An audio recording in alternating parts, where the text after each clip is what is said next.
Tara, samahan niyo ako magluto ng crispy fried chicken. Tara, simulan na natin. Isang kutsarang asin. Ihalo sa tubig upang hindi maging maalat ang karne ng manok. Sunod, titimplahan na natin ang karne. Gagamit tayo ng crispy fry breading mix. Lagyan ng saktong dami lang sa karne. Ngayon, haluin na natin upang ma-absorb ng karneng manok. Gagawa naman tayo ng breading mix. Maglagay lang ng 2 kutsarang harina, 2 kutsarang cornstarch at 2 kutsarang crispy fry breading mix. Lagyan ng kaunting paminta. Mekos-mekos mo na yan, insan, tapos okay na yan, magprito na tayo. Damihan mo na yung mantika kung mayaman ka naman.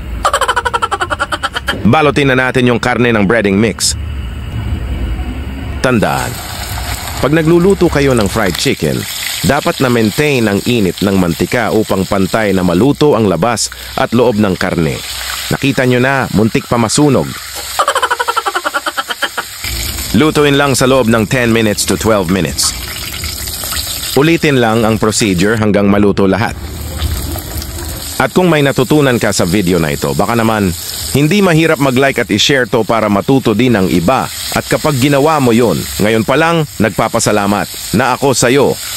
Balik tayo sa niluluto ko at ayan, luto na. Itsura palang crispy na at garantisadong masarap.